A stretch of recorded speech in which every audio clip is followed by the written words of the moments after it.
Good afternoon, everyone. My name is Susan Muigai. I'm the CHRO of TransUnion, and I'm pretty excited to be here with you all today, where we are hosting a session, just in case you're in the wrong room, Reimagining Learning and Learning Modalities in the Age of AI. And with me today is an amazing panel of folks that I've just met in the last couple of weeks, and I'm excited for you to get to know them as well. There's Dan Giovacchini, who's the co-founder and CEO of Tango. Rebecca Scales, the amazing Rebecca Scales, who oversees capabilities and development for Procore Technologies. There's the amazing Ulrik Juul Christensen, who I understand many of you know. He's the executive chairman of Area 9. Welcome. And Devin Bhushan, who I've also gotten to know in the last little while, who's founder and CEO of Squint. So welcome, all of you. All of these panelists come from a pretty broad array of companies, all at different levels of leveraging AI in the way that they use it for schools, for educators, and for workers. So I'm hoping that you'll get some great nuggets out of today's conversation. So without further ado, maybe we'll just dive right in. So I'll direct this question to all of you. Feel free to jump in or pipe in. So traditionally, we've seen technology used to enhance and supplement existing learning approaches. With AI, we're seeing just an acceleration of the ways in which it's changing the face of learning and development. And I'm curious whether you have examples of ways you have absolutely, totally redesigned learning from your vantage point.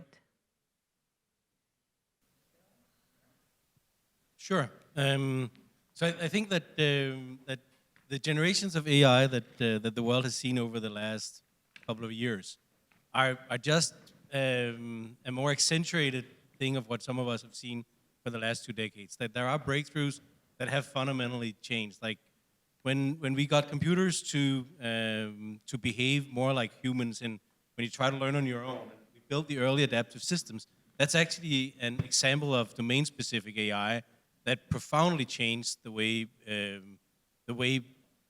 learning could happen and spread like wildfire. We had 5.5, 6 million students, college students, using this, like coming from nothing to this in just a few years in American higher ed. So I think that we have seen it before and we will see it again.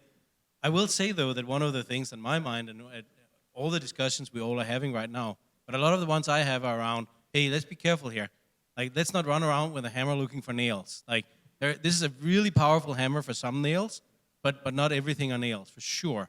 And that also means that I think that at least my knee-jerk reaction right now in almost all conversations is let's step back and talk more about learning and what we try to accomplish, and start with the technology and what it can be used for.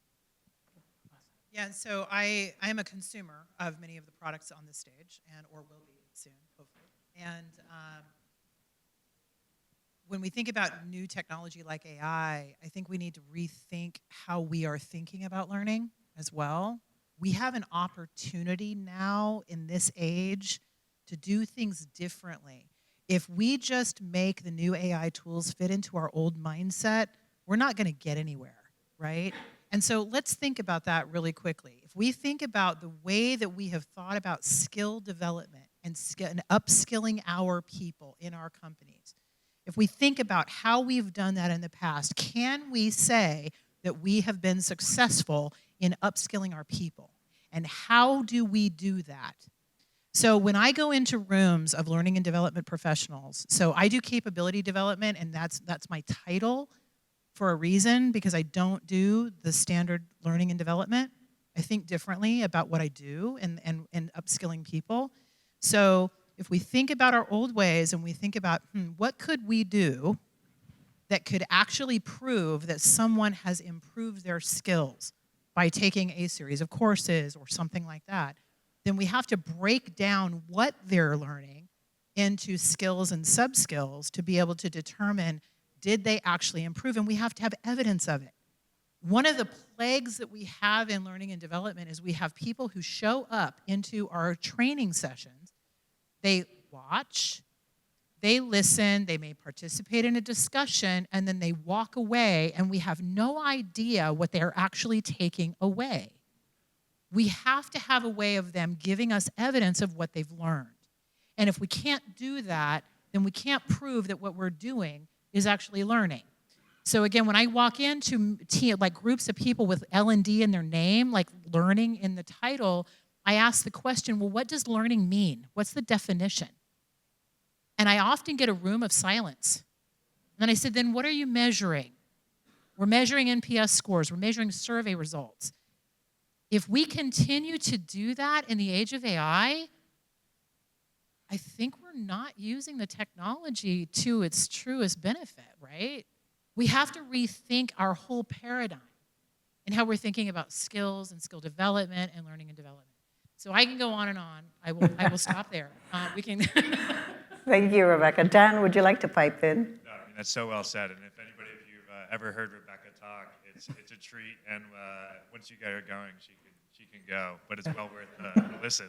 But I will say, following that, so if you take a step back and you think, okay, what does AI enable just from a high level? You really have creation, you have reasoning, and if you have creation and you have reasoning, then you now have this ability to interact, right? You have this agent capability.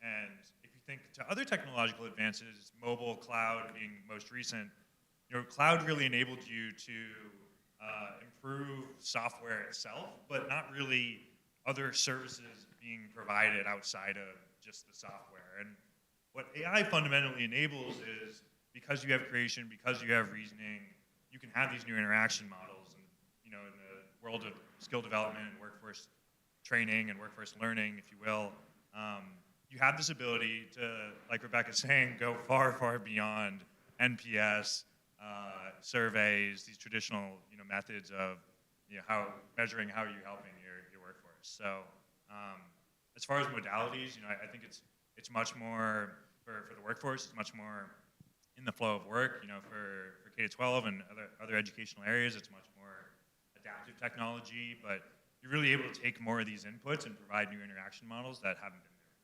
Awesome. I'll direct this one to you, Devin. In the context of L&D, it's easy to get into HR or L&D speak. When you're talking to what I'll call everyday folks who are not in the world of L&D, what in your experience has been the best way to integrate and scale generative AI with folks like that in a way that makes them want to lean into it? Yeah, so for some background, we build software for manufacturing. And so actually what I was going to say earlier too, and this ties right in, but we've noticed that a really good way to integrate AI into like non-digitally native environments is actually on the creation side. So using it to make it easier to create learning and development courses, because it's just not an area that is always invested in. Oftentimes, like the experts are the ones who are actually on the floor doing the work, and it's really hard to take their time away to go create that content. And so AI is actually a great way to capture knowledge and then digitize that for the very first time. And so that's been really helpful. And then I think on the actual learning side, one thing I'll add is in the non-digital native area, we've seen that it's just really powerful if you focus on user experience. So rather than putting forward like a bare prompt that people fill out, I think, at least personally for me, like I've noticed that when you see that prompt, the search bar where you're supposed to like ask a question or give ChatGPT something to respond to, it's really intimidating, right? You get writer's block. So how can you take Gen AI and actually supercharge existing workflows to kind of skip people past the areas which end up taking a lot of time and effort to do? So that's been pretty impactful. Awesome. I'm going to ask a question which just came up from a conversation with an audience member earlier on that maybe you're not all expecting. How do you frame for folks who are seeking out these tools the problem statement that you're trying to solve? How do you help them think about it and navigate that in a world where there's so many tools? Like when I met all of you and learned all the wonderful things you do, I was actually a bit overwhelmed because I didn't know how to differentiate and know, will this actually solve the problem I want to solve? Or am I piloting things that may not have the impact that I want it to have? Susan's saying we need to work on our product marketing skills here.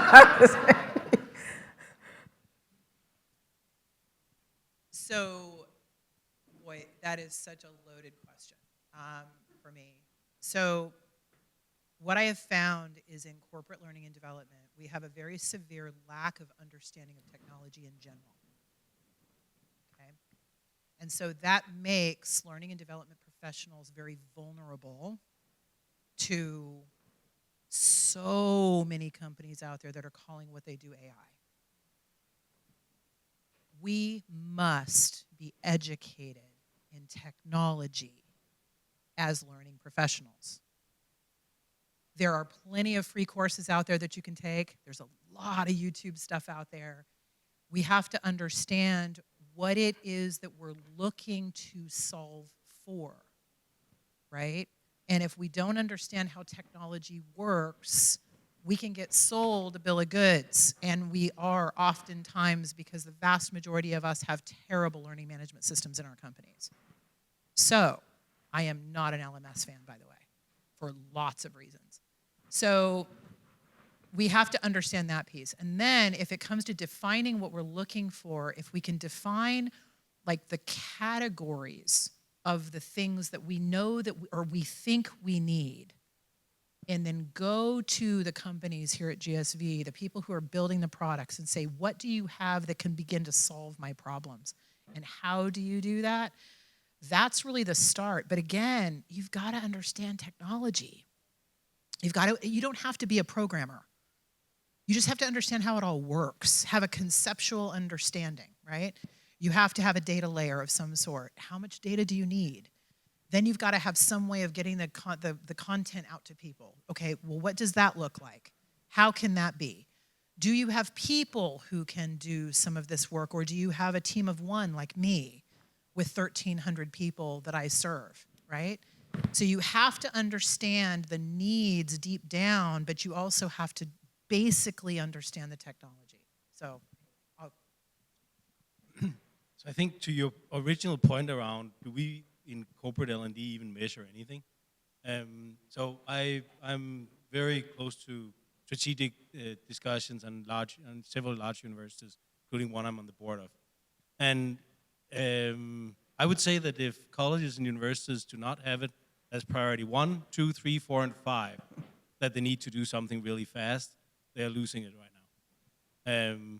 They have a very different problem though, because it's the foundation for their entire value creation that is under attack, because the students can now use this to cheat on the tests. So the currency of the value that they're delivering is under threat. I would argue that's not the case in the corporate L&D at all.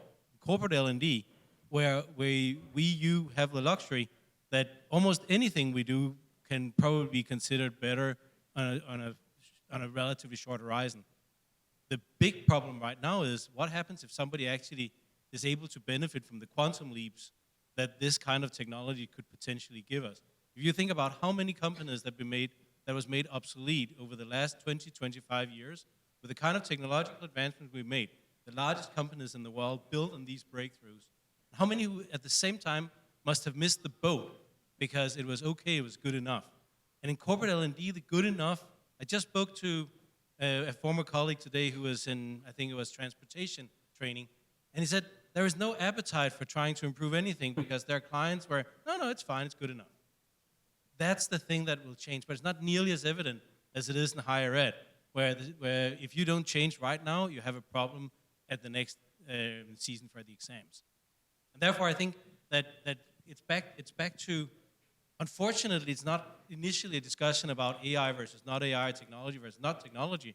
It's a matter of, do we really have some human talent, human capability development challenges or opportunities ahead of us, in the sense that if we don't use them, maybe our competitors will, and we might become obsolete. So it's a much more dangerous, much more hidden threat, but also opportunity that lies in this. Awesome. Go ahead, Dan. Maybe just to bridge a few of these points. So if anybody has seen the Sequoia Ascent AI talks, they're great. Very, very much worth checking out. One of the headline stats they cite there for the past 12 months for generative AI specifically, about $50 billion has been spent with NVIDIA to power new generative AI applications.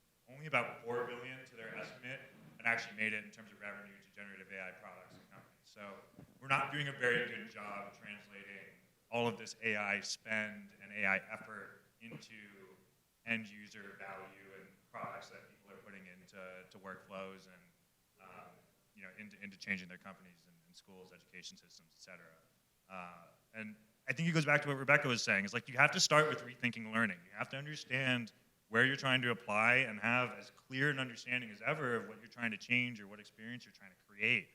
So you have to break that down first. And overall, there's tremendous, I think, reason to pressure and reason to learn right now. We're still very early in terms of adoption. And last thing I'll say is on the vendor side, a lot of people expected a lot of the application layer innovation to happen first with AI. The last 18 months, it's actually been the opposite. There's actually been a huge amount of investment and effort on foundational models and AI infrastructure. So, some of the smartest early entrepreneurs have gone that route, and we still really haven't seen a lot of the application layer products and services come out. So, very much reason to be on edge and be aware. We're still also very much in the early innings. Can I add one thing? Yeah. I think one framework that I like to use a lot is actually like a jobs to be done framework. So when you're looking at, what are all the areas you could apply AI, there's probably, to your points, like there's going to be 100 things you could do. Which one is the most impactful, right? So if you actually look at the pain points that you're facing and actually score them and try to look through those, assess like where's the biggest win here, right? And then try to go find a solution to that problem rather than just like trying to find the coolest solution. And as you work across various industries, we've talked about just how beneficial in corporate learning AI has been, but what about from the recipients? You hear about fear of job losses, you hear about resistance to adoption, and I don't know whether it's higher or lower in certain industries. I'll be curious, Ulrik, what you've seen. You've dealt with manufacturing, what you're seeing in terms of adoption rates. What perspectives can you share?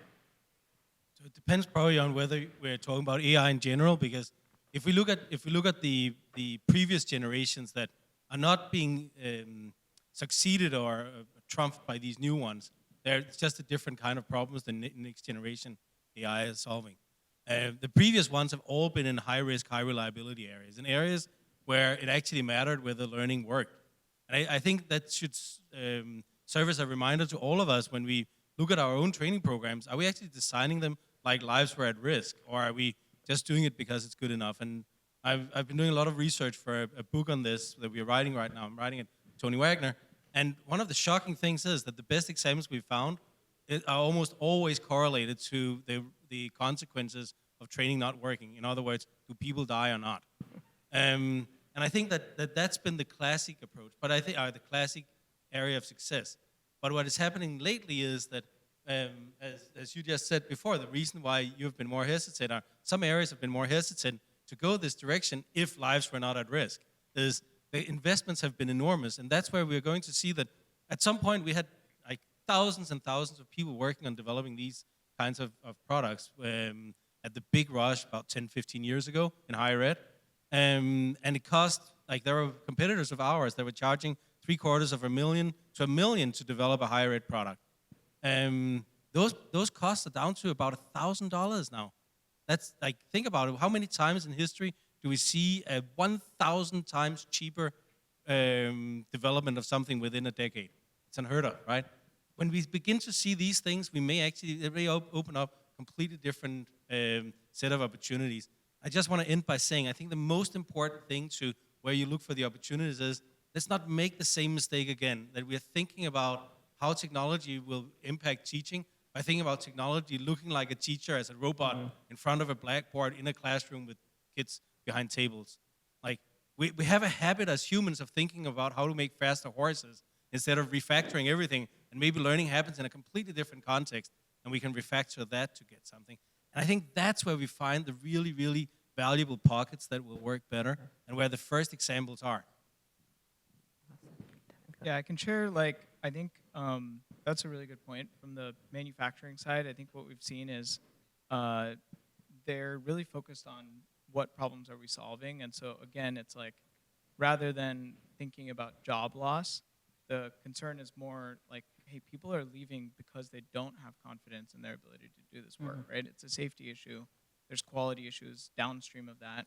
So they're less worried about, let's bring in AI and it's going to replace workers, but they're more worried about like, hey, our workers that actually know everything, they're leaving because we're not teaching them well enough. And so that's where like the AI has been super impactful. Being able to teach at a higher rate has actually led to increasing retention. And so that's like one way to look at the job loss argument. I'll add something to that too. I don't know if you're familiar with Procore Technologies or not, but we are construction tech. We're the only company in the world that focuses only on construction. And so you can imagine that AI adoption among our blue-collar workers is pretty slow, right? Yeah, it's not true. They are embracing it with open arms. We're doing some really cool stuff with computer vision in our product, where, like, for example, there's a defect in something, and when the QA person walks around taking pictures and video, our systems can tell them where the problems are and where the danger zones are, right?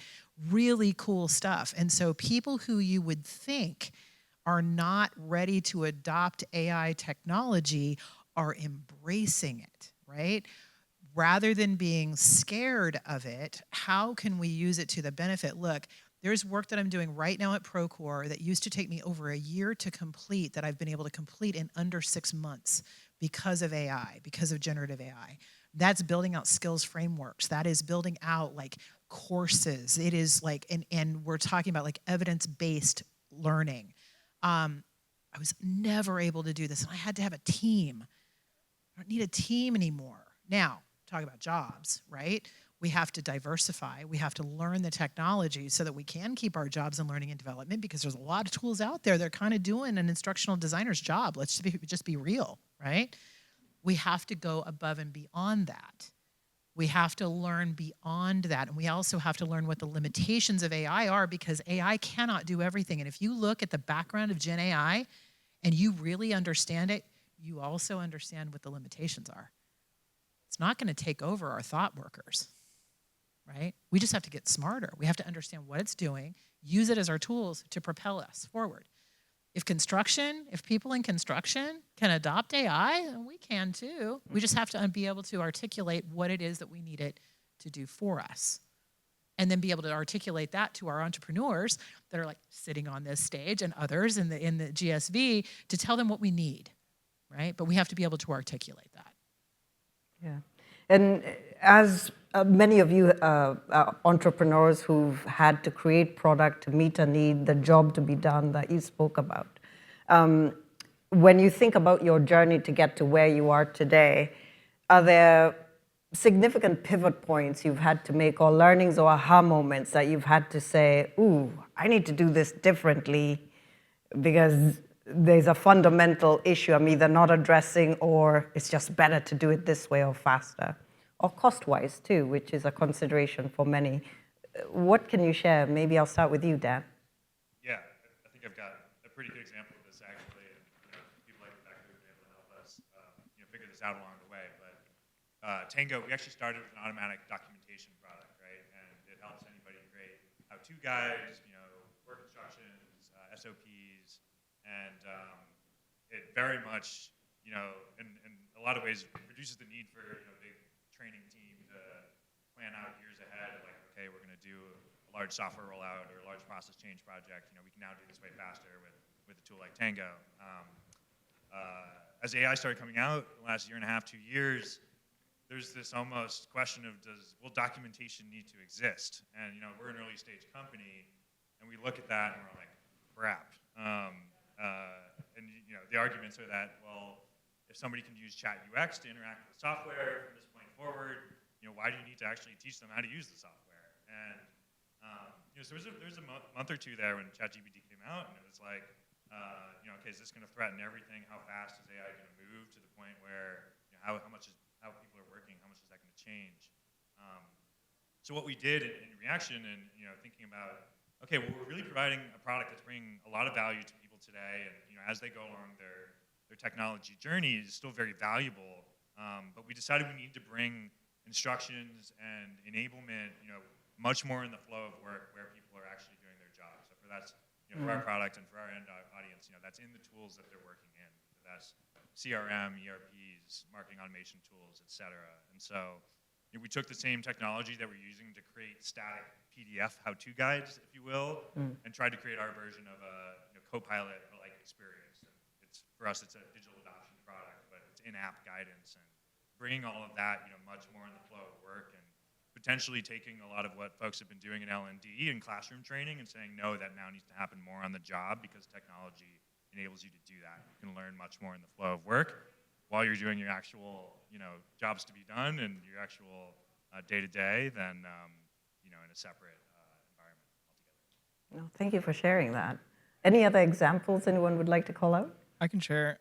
So similar, Dan, when we first started, Squint was providing augmented reality work instructions to workers, basically to walk them through how to perform a process using the camera that could basically guide them from step to step.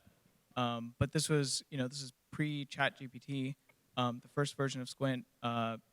We got a lot of feedback saying, it's like very impactful, but it's kind of hard to create this content, and we don't have the time to go rebuild all of our work instructions to fit in your framework. And then we actually saw all the generative AI stuff, and we're like, hey, why don't we just take this and actually built a model that allows people to now film a video of someone working, and it turns that into the AR work instructions. And so that's like one way, I think, if you're always thinking through like what is the latest in tech and how can it plug into what I've already built and make that better. That's like, I think, one example. Yeah. So I have a really boring example of something we learned.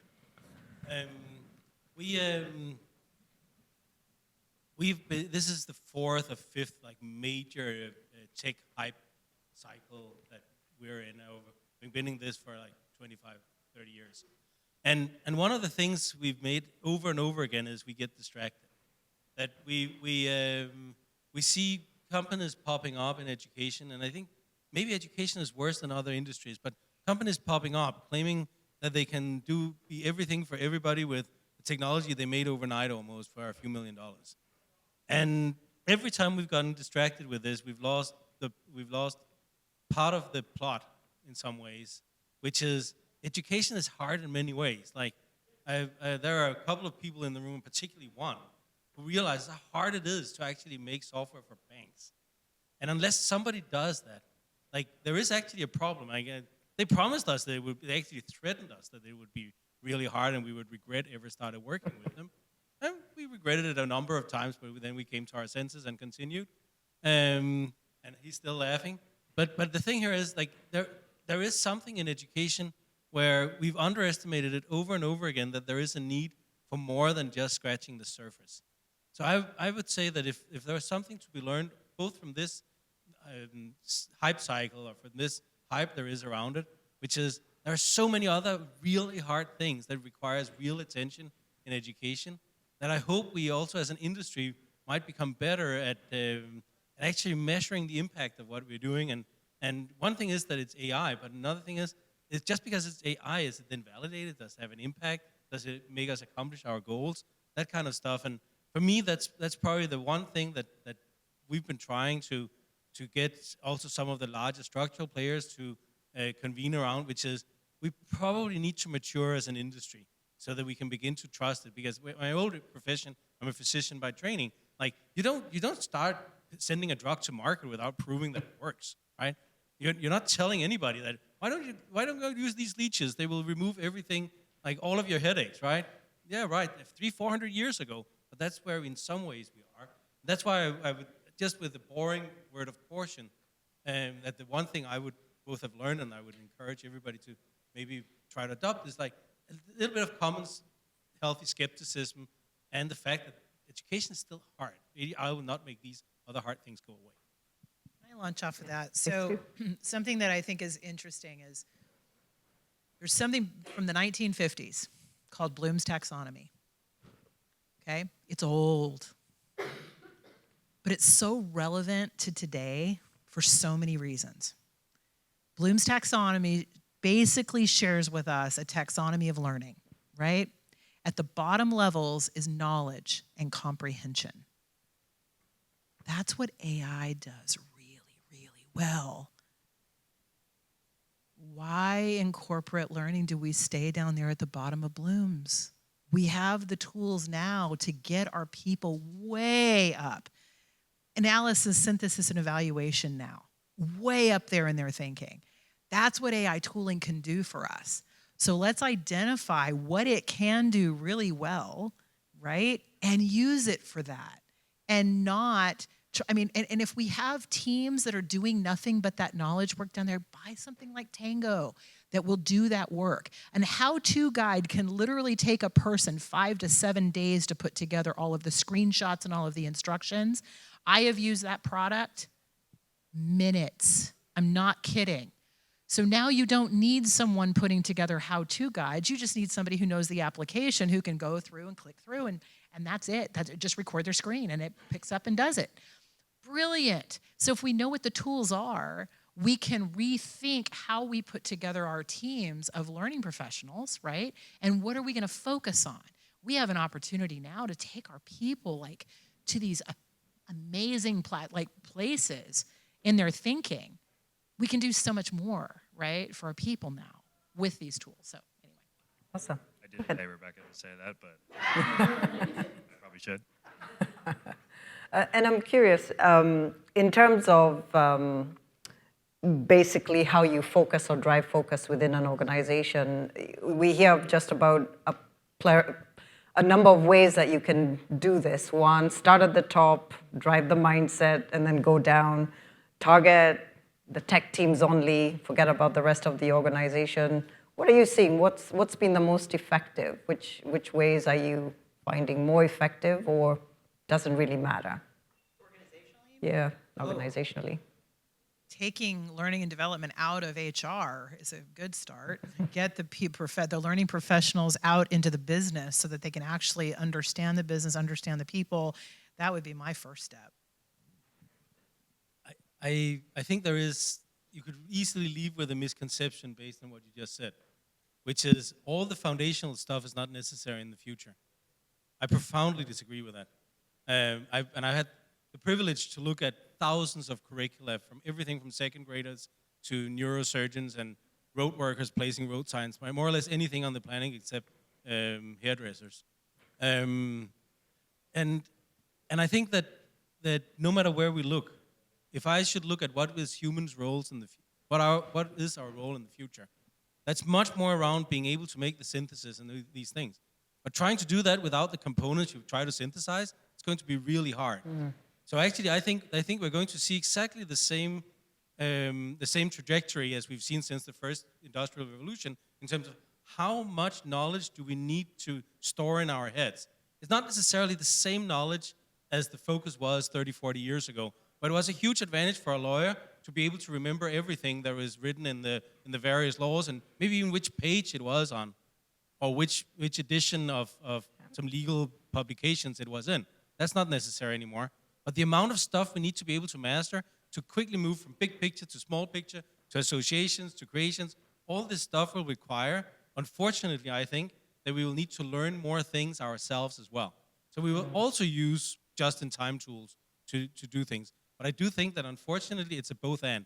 It's both more of the foundational knowledge, but it's also finding ways where we can free up enough time so we get to the higher order Bloom's learning levels. So I think it's both, and it's very important not to leave the room thinking AI will remove all the lower level knowledge. I don't think it will. And knowing that, it brings me to something we talked about a little bit earlier on, which is the ROI to do all this. So I know there was this very strong statement you made of just good enough is not good enough. But the ROI, how are you proving the ROI for all these innovations? Because if I have to do both things, which you just said, how do I then show the ROI of one over the other? What comes first, or what should I prioritize? Oh, we absolutely have to justify every dollar we spend, right? I mean, so if your tech stack for learning does not have an evidence-based approach where you can prove, or the students can prove, what they can do, I don't know how else you can prove ROI. And so this is one of the reasons that I am very, like I said before, I'm very anti-LMS and so forth, because those tools do not allow those students to show what they can do. Assessments are not enough, right? And I'm also a very anti-assessment person. I don't think we know how to write good assessments, and I don't think that we know how to actually score them properly to really understand what somebody knows. So it needs to be evidence-based, which means then that we have to have tools that allow someone to show what they can do. So with engineers, which is a primary group of people that I work with, I want to see what they can do in GitHub. I want to see their repos. I want to see what they're producing. Are they making a difference? Are we looking at the systems that they're using? Are we finding out, are they doing these things right? Are they doing the procedures right? Are they doing their CI/CD pipeline correctly? Are they doing we have to know that stuff. And so my partnership, when I work with the tech teams, it's not just about throwing training out there. It's about making sure that we have the systems to be able to capture the data so that we know that after a person has gone through some coursework, that they're actually making it, like their behavior has changed, right? And the only way that we can do that is with the right tooling. And I have to partner with the engineering teams, not just to provide the right courses, but the right metrics coming out of the systems that they're using. So I have to have a very strong relationship with them so that everything that I do, and boy, I'm telling you, I have to prove ROI every move I make, right? And the only way that I can do that is with evidence-based stuff like tech stack. I'll tag on that. I think that's really well said. I would say the stakes are just even higher, right? From an ROI perspective, I think you have to prove both cost savings and real business impact. And in the world of workforce learning, workforce training, it's not enough to say, hey, course completion or product adoption or digital adoption. You actually have to go look at process adoption. And so we actually estimate, we look at the data and we talk to customers, hundreds of them a year, and we actually estimate that for any given function, within mid-market enterprise, an individual knowledge worker has between 100 and 150 custom business processes that they do in any given week. And how well are they executing those is basically going to lead to what impact are they having. And the type of knowledge that goes into that is more than just, where do you click and what do you do? It's, all the layers of blooms, more or less, and applying your specific industry and product knowledge into your job. But that's what, as a technology provider, you have to come in and have a view and help your customers should really have the view too that we need to achieve business impact, whether that's process adoption or student proficiency, however that's measured or evaluated. And it cannot just be like, can we complete the quiz or, are we even using this new tool or something? It's got to be more than that. Yeah. Yeah, Okay. plus one. I would say think of it kind of as a science experiment, right? So it's more about how you design the experiment and how you're going to measure the results than the actual execution of the process. I love that thought and way of thinking about it. I'm curious whether beyond the evidence-based learning benefits that you've seen, have there been other softer benefits that are not quite as tangible that you all have come across in your work? That maybe you didn't anticipate when you started off? So one of the things that we've worked has been my main research interest for 20 years is how do you actually shape people's ability to learn? And the single most important factor is can you modify your ability to know what you don't know or you cannot do? So this development of metacognitive skills, like actually understanding where your weaknesses are, is the key to be able to accomplish what characterizes how really good learners behave. They exhibit deliberate practice. They're able to target their learning to what they need the most. And being able to get that as a side effect of building systems like that. And we showed that in a very large college cohort where we showed that you could make them twice as fast and twice as accurate, realizing what they didn't already know in one semester in one subject. That's a pretty massive impact if you look at how many times a day you have to look at yourself. So. There's a really great video on YouTube. It's a TED Talk by Eduardo Briseno, and it's on the growth mindset. You should watch it. He talks about the performance zone versus the learning zone. And in companies, what happens is we put all these people through, like when we go into work, it is all about performance. We are there to perform, right? The problem is, he states in this TED Talk, we actually don't improve our skills, our basic skills, when we're always in the performance zone. We have to have time to be able to practice. We have to have time to be able to fail, and we have to be able to fail safely, right? That's the growth mindset that you're talking about, right? You have to have deliberate practice. We have to give our people that practice, and we have to have a safe environment to do it. We have some amazing tools now, and there's going to be even more amazing tools coming out to be able to give people that opportunity. We just have to be really, really careful, because there's a lot of stuff being sold to us that doesn't really do that. So build your filters before you start buying stuff so that you know what you're looking for. Oh, amazing. I think some of the key takeaways I've had is good is not good enough, so the status quo. We have to push ourselves to do differently. The other thing is to think about it as if life depended on it. I actually love that analogy because it attacks the incremental thinking that many of us are guilty of at times when we start to try and solve the challenges and issues that our businesses have. But I just want to thank each and every one of you for your perspectives today. It's been just nourishing for me to come away with all the things that you've shared. And to our audience for being engaged throughout, thank you for that. And if you have any questions for any of the panel members, we're available at the back of the room or just outside right after this session. And I think they're all open to questions. But thank you for your engagement today.